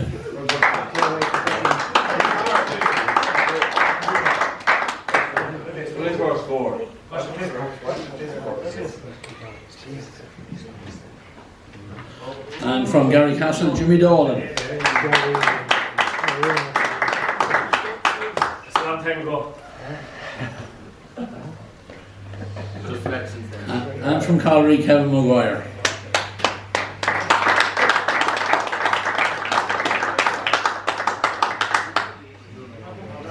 I'm also joined up here tonight by 2 former players from the 2 clubs. From the Downs, Seamus Conroy. And from St. Lomans, Adam Carroll.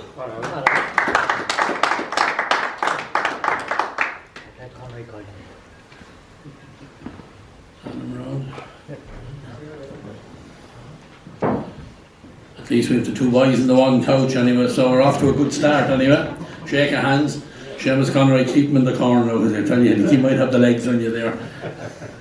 Look lads, thanks very much for joining us up here. I'll come to the lads here on my right hand side first. Jamie, Terrace Pass qualified for the semi-final, came up against the Downs. What's your thoughts on the big game tomorrow? Sunday. I suppose just before that, the last time I saw Kev, he was being pulled off me in a tunnel in Cusick Park, so it was great to have a chat with him there again tonight. Alright, Kev? No, joking aside. My thoughts. Did you rip your jeans? Was that what happened to your jeans? He fell. Where did you come from? My thoughts on tomorrow. Yeah.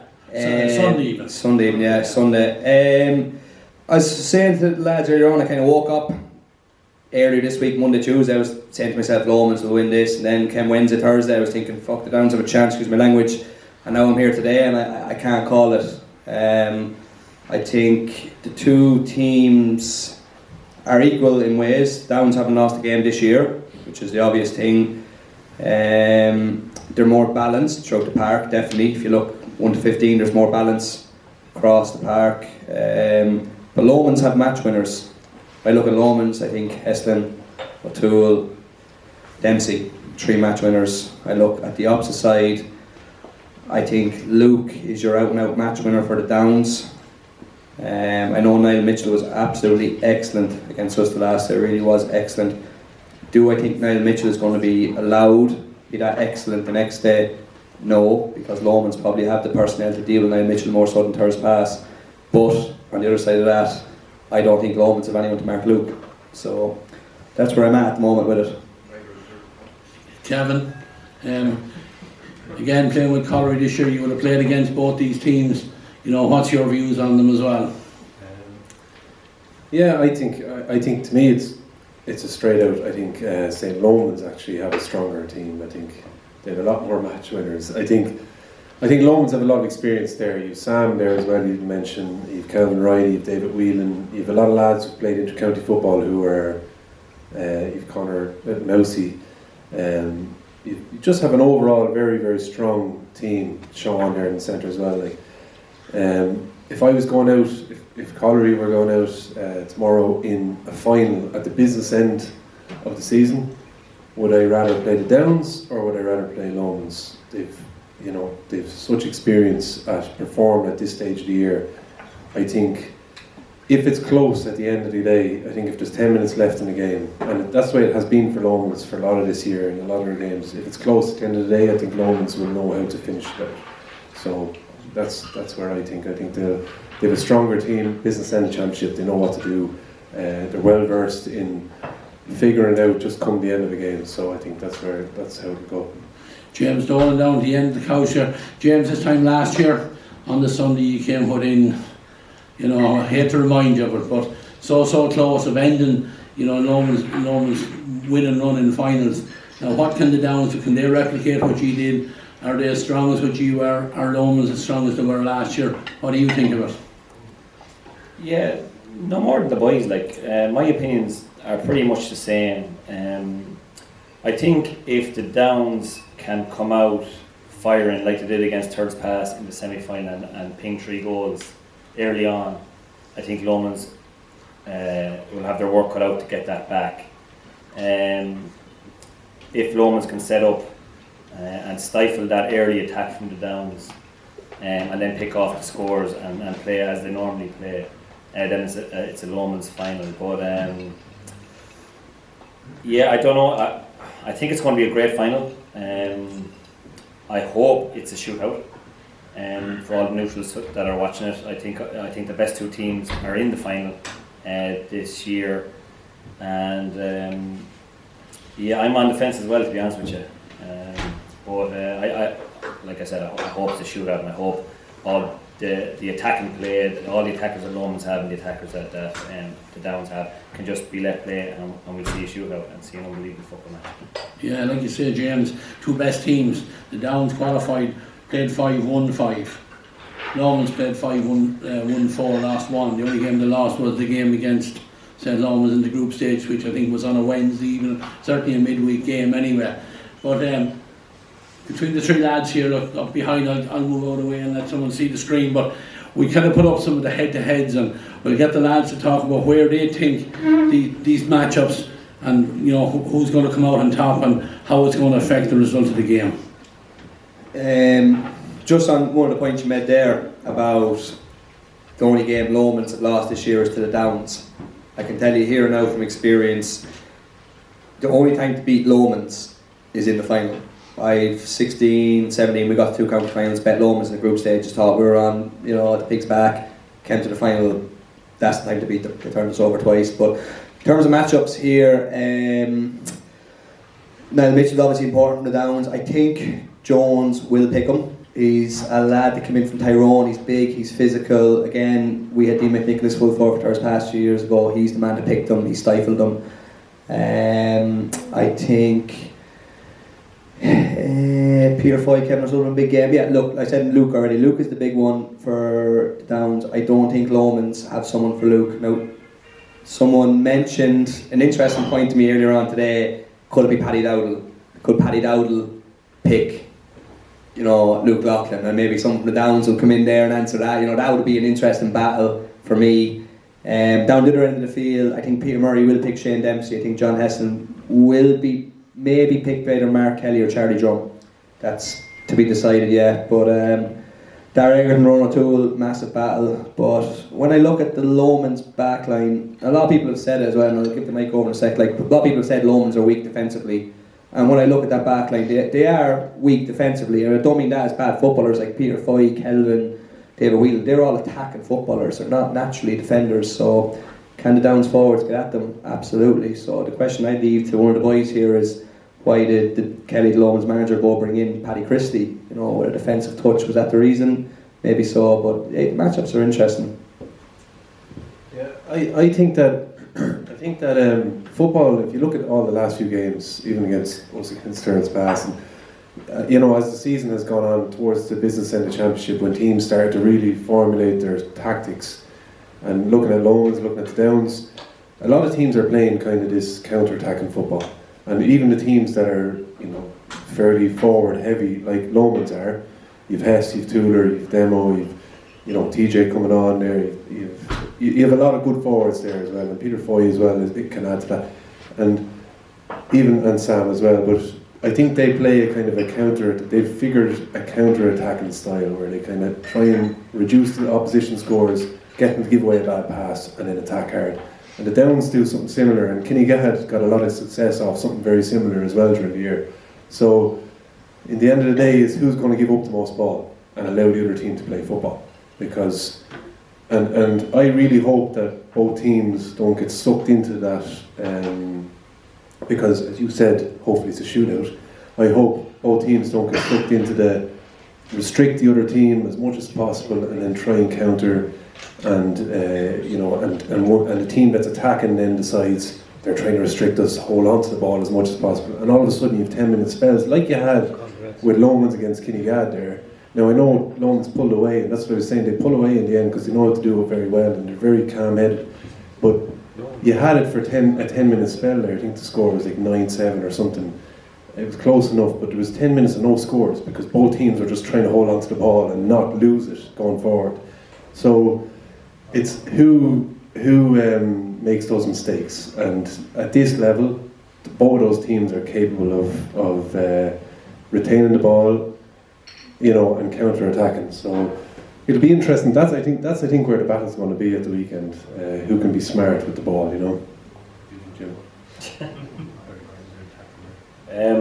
I think we can talk about matchups all day, but it will come down to, can Lomond stop Luke Loughlin and Niall Mitchell, and can the Downs stop John Heston and Ron O'Toole? I think that's what it'll come down to on the day. Jamie would know best how to stop Luke last week, because he didn't really stop him that much. But he told me he was trying to keep him on his left foot, but then he scored 3 off the right. But anyway, I'm interested in see how Niall Mitchell plays this year. Over the last couple of years, Mitch has stayed in full forward. Big long ball driven down top of him, and that was the way the Downs played with Mitch. Whereas this year, I've been very impressed with the way he's kind of been roving around the pitch, in full forward, then centre forward, out midfield. Sometimes he's in sweeping. I'm just impressed by the way the Downs are using him, and it's kind of like that free role that he's being used. So it's hard to mark a fella like that, to man mark him if he's roving all around the pitch. Do you stay, do you go kind of thing, which is interesting. And then on the Lomond side, I mean, Hess, I see Mark Kelly, is marked up with Hess here. If I was the Downs, I'd put Charlie Drum in on top of Hess. We've seen it firsthand with Westmeath training this year. I don't know how Charlie does it, but he gets into Hess's head the whole time, and the two of them just pump the heads off each other for the whole training sessions. So that's what I do. Mark Kelly does get his fair share off Hess, but I put Charlie in on top of him. And then, I mean, Tuller, they're arguing on him, Joe Moore and there, Conor Coughlin. I don't know if... I think to stop Lomond, you really have to stop Tuller. Sam McCartan gets the ball to Tuller, Tuller gets the ball to Hess, Hess puts the ball over the bar. Tuller is the middle of that. If you can stop Tuller, I think you can stop Hess. I think you can stop Lomond. But it's just interesting. Kevin made an observation there. Lomond tend to bring out all of their forwards to try and stifle, the attack of the opposition, and then just slow it down, which will make it easier for a counter-attack. It's just interesting to see what will happen on Sunday, to be honest with you. Yeah, I'm going to come over here to the two boys here, the all experienced heads here on my left-hand side, Seamus Conroy. Seamus, what I see looking at these matchups and looking at these teams is a serious amount of pace in that Downs team, right from the wing-back position up. Yeah, well, of course, Lomans are definitely the most experienced team, and as the boy says there, they know how to win out county finals, and they're probably after winning 2 that maybe looked to have went away from them, the last 2, and they still come out and won them 2 finals. So, I think if we are going to trouble Lomans, we'll have to try and play as much of the game as we can in their half the pitch.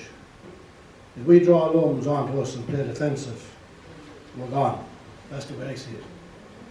I think we have to attack. Like Killucan now, I know Lomans maybe wasn't used to playing Killucan, probably didn't know what to expect. He'd probably rather play Kinnegad or Curristown, Kinnegad, I suppose, to be fair. But Killucan were an unknown entity, and they could have made life very difficult for Lomans if they had to score everything they missed in the first half. So I think there's a lesson in that for us. I know Lomans would have learned a lesson as well, but we have to attack. As Lomans, you look at their forwards here, they're probably the best set of forwards in the country. Now we have pace up front, and we've been getting goals, so we have to keep that going. If we back into our shell, I think we'll be in big trouble. Yeah, I kind of agree with you there, Seamus. I think attack might be the best form of defence. Adam, you were involved with Lomans, played them, I think, in the final back in 2013. So again, you know these lads well. A lot of them would have been soldiers at that time as well. What way do you see the thing going on Sunday? I'm friends with them as well. Look, from a Lomas point of view, I think it's fair to say we've started every game really slow. Like they're slow out of traps, and to now teams haven't been good enough to punish them. But talking to, I suppose, Loman's teammates and even the players after the semi-final, we all agree if we start slow against the Downs and give the Downs whatever 6, 7, even a 10-point head start, we're not going to claw that back.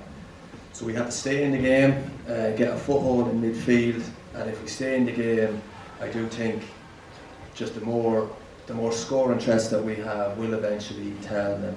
Eventually, you can't keep John Heston and Ronan and TJ out for so long, or someone else. Like if you keep John out, Ronan will pop up or TJ will pop up. So we need to stay in the game early and get a foothold in the game, and hopefully then the lads will get us over the line. Yeah, Jimmy, you played them in the county final last year. What was your setup? We don't want to pry or anything, but you knew what you were going in against. Virtually that same 15. Yeah, I think the problem with when teams when they face Lomans is they try and get their matchups right, try and get their man markers right. And this, what we did last year in the first final was we changed around our entire defence to try and get our matchups right. So our centre back was now playing wing back and our corner back was now playing foot or whatever. Do you know what I mean? And after about 15 or 20 minutes, I remember the call going up in the middle of the game, just switch back to normal. And we just switched back to normal. We put back John Gaffey back in centre back, and we just set it off. And then the 15 or 20 minutes before half time, we got a bit of a run on Lomans. We pushed up under kickouts, caused them a bit of trouble, and we got a couple of points ahead. And I think that's the way you have to play Lomans is trust what you're doing yourselves. The Downs are here for a reason. It's because they're the only unbeaten team in the championship. They're the only unbeaten team in the championship. They're the best team. They're the best team so far this year. Let's say they haven't been beaten in the league either. I don't think.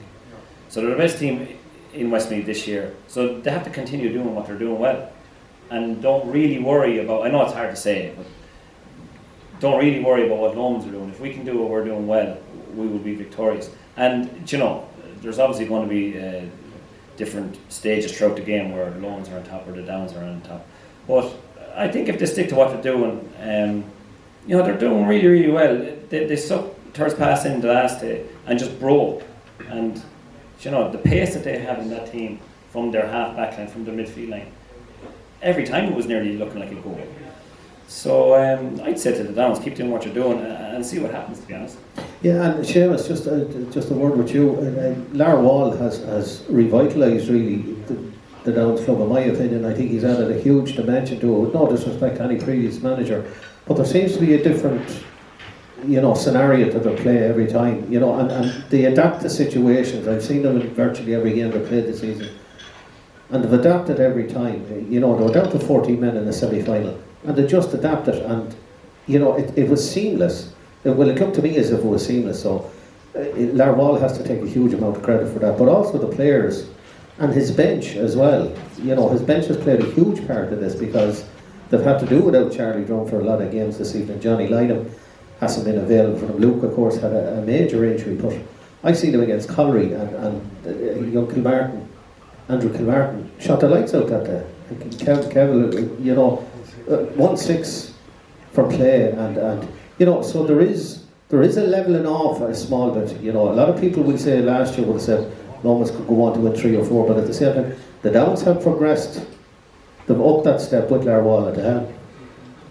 Yeah, well, I think Lara said himself that sometimes somebody coming in, can put a slightly different perspective on it, and maybe different ideas, and the lads have adapted to him, But, we're at the been there now for the last, I think, 4 years beaten in semi-final, so we definitely won't be one for hunger, and it's 17 years since we've been there before. So you get very hungry after 17 years, you know what I mean? I'm very hungry after 17 hours, or 17 minutes. So, you know what I mean, we're not going to be, it's after being a bit of a ding dong now to get to a final.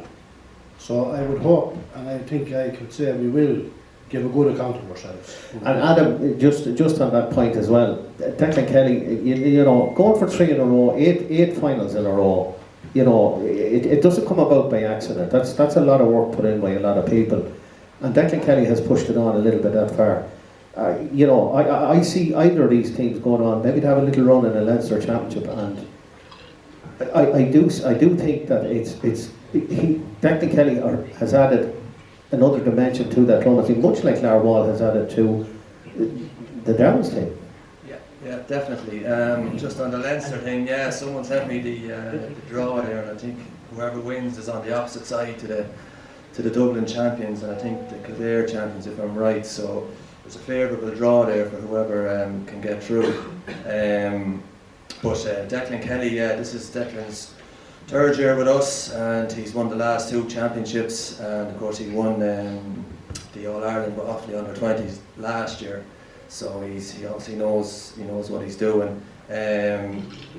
He's definitely brought a more sort of systematic approach. Lomans under Luke Dempsey were fairly gung ho, like it was all out attack, and it was great to watch and probably great for the neutrals, but we were shipping a lot of scores as well, and games could have went either way, and they did. On the big days, on probably the biggest day. But look, I think that's just his style, and it was great as well, So Declan came in and identified that Lomans really need to look. We have the forwards, but we need to really get a defensive system in place here. And for the most part, I think he has done that, yeah. And Jimmy, in speaking of that defence, they have worked hard on that defence, as we've seen, and you've seen from a Terrell's past point of view. They have really worked on that defensive system. Lomans? Yeah. Yeah, well, Paddy Christie there, they're spending money to bring in Paddy Christie because. And I had this chat with a guy earlier in the week. I was kind of questioning Kelly, thinking, Jesus, is he doubting himself? And the guy turned to me and goes, no, that's good managing. He's identified a weakness as a manager. He's went out and, corrected that. And I thought, that's a fair point. But just on the 17 years since the Downs have been to a final, my only point on that I'd make, and I'd say to the lads maybe come in there, is when I got to my first final, it was 2013 against Lomans. Adam, you were actually playing. That was my first final, and I kind of got caught up in the occasion. I was enjoying driving around the village and seeing the bunting, and I was enjoying thinking about the parade, and I was thinking about Aaron Levine and the big cheer that goes up. And then it was only after the game when I realised, I wasn't actually concerned about my job, my role. And my point here is that Lomans have been here 8 finals in a row. This is another game for them. For a lot of these Downs lads, and they are a young team, as you made reference to, how are they going to cope with this on the day? Because it is like as Jimmy will say as well, it's a special occasion to be caught up in. So I just hope they don't get lost in the occasion, because that will have an effect on them. But Lomans are solid defensively now because they've got a guy in and they're packing the defence, as Kev said, and they're getting bodies behind the ball. And I watched them this year, and they leave one up top with Tuller, they interchanging with Hess, and they plays to their strengths. They definitely. So the Downs have the forwards and pace to cut that open though, so that's what I mean. It's going to be a cracking final. It really is. Yeah. Sorry, Paul. Just on that, Jeremy. Just looking at a couple of stats. In the 5 group games, Lomans scored 83 points, which is an average of 16.6. They conceded 62, an average of 12.4. The Downs have scored 98 points in the 5 games, which is an average of 19.6, and conceded only 60, which is an average of 12. What was the Lomans score there though? The Lomans Downs game. Lomans Downs game was, which was in round 2, 314 to 11 points. So take that 314 and cut it in half, I say, for the next day. That's what I'd be looking at there. I wouldn't read into it. You couldn't, their stats are great, but you couldn't read into it for a final. The final takes life of its own. And Kev, you know a lot of these guys, of course, a lot of these guys at the county, we could go at them tonight as to these lads. So you know these lads well, you know their personalities as well. And I'm not of the opinion that the Downs will crumble on the day because of the occasion. I think quite the opposite. I think it might inspire them to be in a county final.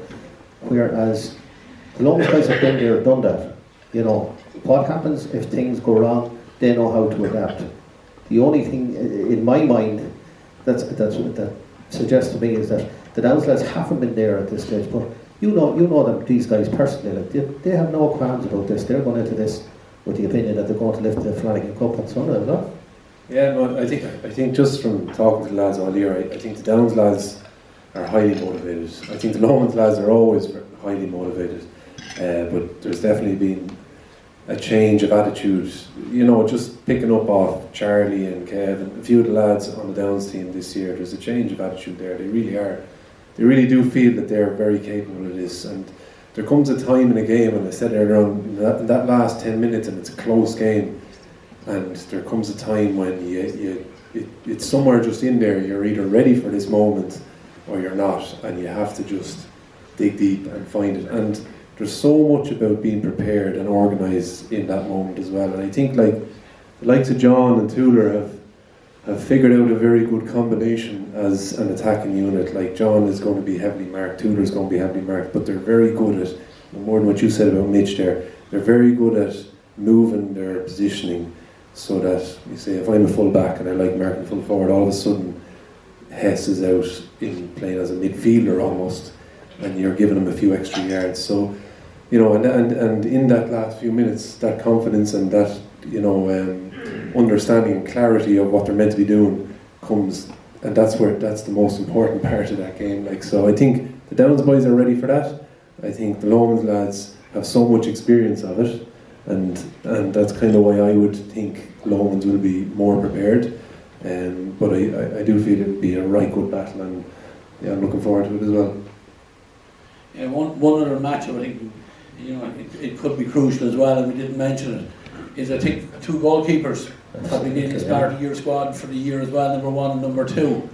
You know, Jason Daly starting, Trevor Martin then for the Downs.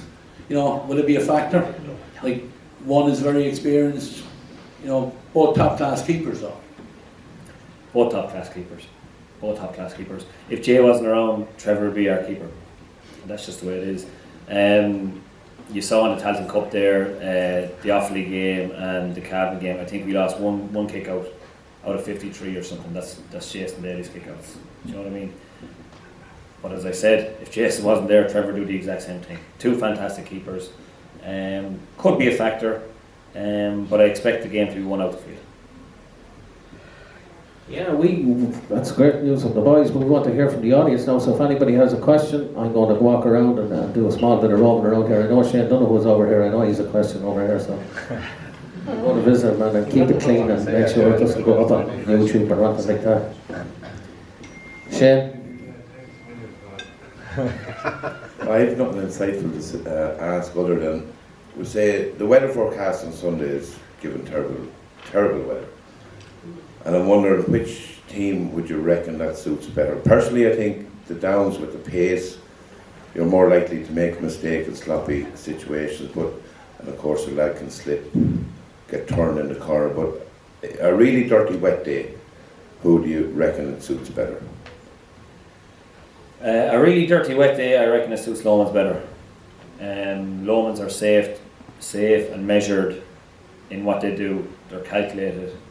They know where they're attacking. There's a bit of madness to the Downs attack, whereby they will allow Lomans to come onto them, wait for a mistake, get a turnover, and then go flat out, which is a fantastic way to play as well, and which has suited them well, particularly against Thurles in the semi-final.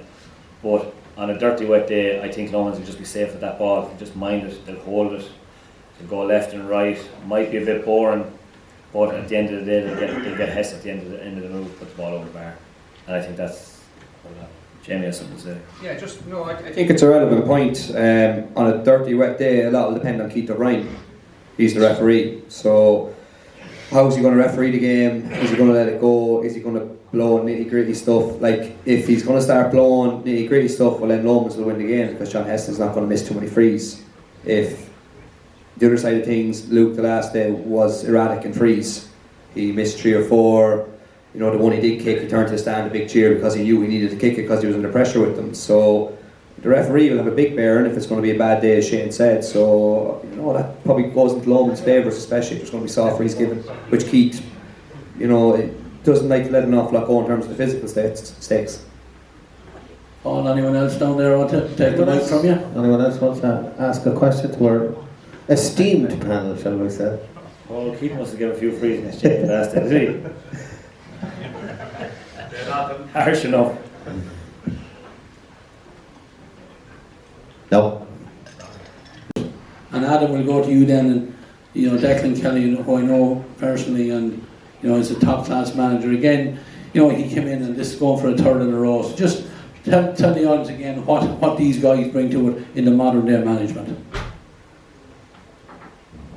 Yeah, what Lara brought, when Lara came in, he came in, as he says himself, with an open book, and he gave a lot of lads a chance maybe that weren't getting a chance. Played them in league games and gave them a turn, and has developed a bit of a bench more than what we had. Now I'd say we have 4 or 5 lads we can bring in who could make a difference in the game, whereas maybe we didn't have that in the last couple of years. So he definitely gave everyone a chance, and then made his own mind up about them, himself and his selectors, so he just didn't come in and take the status quo that was there. He had a look at what was on view at all ages and that, regardless, and then decided on his panel.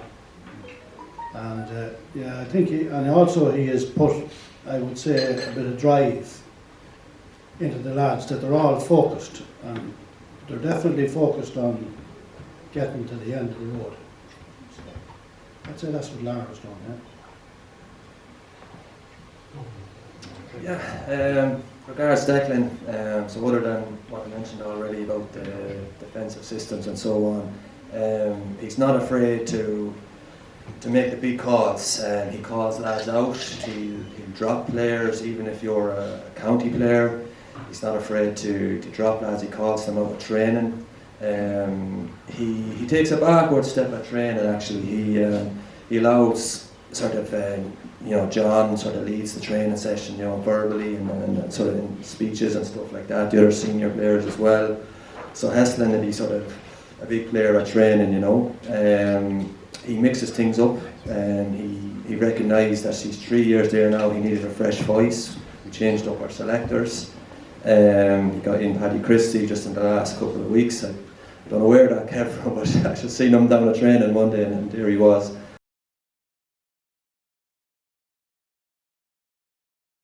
Lads, we're not going to ask Seamus or Adam, we're going to ask the 3 lads in one word who wins on Sunday. Jimmy?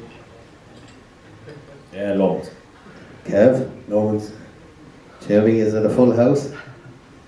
I'm going to go for a long walk during the game. No, I think, look, Lomans, just because they know you've been there. Lomans. So all 3, remember that when you're watching your VTV at the weekend, remember the 3 boys all tip Lomans, just if it happens. I'm not going to, as I've said on numerous occasions, I'm not going to tip anybody, because it'll be the absolute kiss of death, because they definitely will lose then. But I do hope it's a really, really good game. And again, as I said about the 3 lads that were here with us previously, huge congratulations to these 3 men in front of us to give us an absolutely wonderful year of football, and one of the most pleasant days I ever had in Croke Park, walking out to be proud to be wearing a maroon jersey. So a huge round of applause.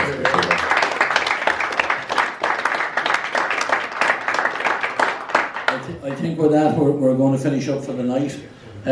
Frank, I don't know what happened last week, what the predictions went in the hurling final. I don't know whether we got any of them right or not, so we certainly have no no split jury here tonight anyway, all going in favour of St. Lomans. Well, the predictions last week were brilliant. They all kind of worked out the games. They worked out really well. Well, let's see if we have the football experts to match the hurling experts that Thomas Brown dragged in last week.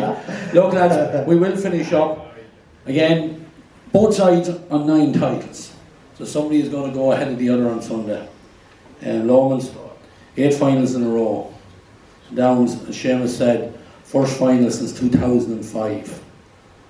I'm looking forward to the immensely, talking to the lad, looking at the matchups, looking at the pace that's on view, looking at the quality forwards that's on view on both sides. I'm looking forward to seeing Luke Laughlin hopefully do himself justice on the big stage. We know the likes of John Hess and Ron O'Toole and these guys will do with Sam McCartan.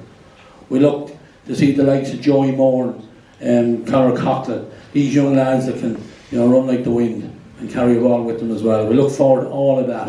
I think it has the makings of a classic county final. I hope, Shane Donoghue, you're wrong, that we get a half decent day and that the players get to show us on Earview TV and the viewer and the people going, the punters going through the game, what they've shown us all year. The two best teams in the county final, both went into a semi-final without a warm-up game as such. Both came through it. So I tell you, it's the last game on Sunday. It's at 4 o'clock. I probably won't be able to talk by then, but I say I'm looking forward to this immensely. So yeah, I have to agree with you, Ray, and to all our diaspora that are watching us all over the world, and they are watching us all over the world because we're getting feedback from lots of places. I would hope that all four finals, including the minor final, which we haven't even mentioned tonight, between Clare and St. Lomans, and I've seen both teams. I think that could be a cracker of a final as well. They both had very, very tough semi-finals, came through against teams that were probably fancied to beat them, and they're there on merit. So the future is good, and Clare to be in two finals of a weekend, no more than St. Lomans two finals on Sunday. It's a huge achievement for any of these clubs, and indeed for any club that's in a final at the weekend. And from us on everything, we have no comments. We just hope that the games are enjoyable. We hope that the best team win. I think Ray and I would agree on that one, that the best team win. We want a really good game of football. That's something to talk about for the rest of the year, because we have no whole lot else to talk about for the rest of the year. It's been 16 weeks, I think Marie mentioned one night there. I think we're 16 weeks in championship, and that's what we're going from the very first go of it. So this is really our last weekend from our point of view, from an Earview TV point of view. And we've had huge help from the clubs. I want to personally thank each and every one of them. We've been greeted, and it's been an absolute pleasure to be there. The County Hero, huge congratulations to Marie, to Tony, to the lads here for tonight, Thomas and Dave on sound. But look, the best luck to the 8 teams taking part on Saturday and Sunday, and we look forward to a fabulous weekend of football. So thanks very much, lads, for coming in tonight. We're going to finish up with that, thanking everyone, and we look the guys on this panel and on the previous panel, and the two former players from Bumrusna and Multi Farnham. And Sean, are you still down there? Is he gone? Sean Kelly. Just if one are looking for any flags, I believe they're in his shade. But anyway, thanks very much anyway, lads.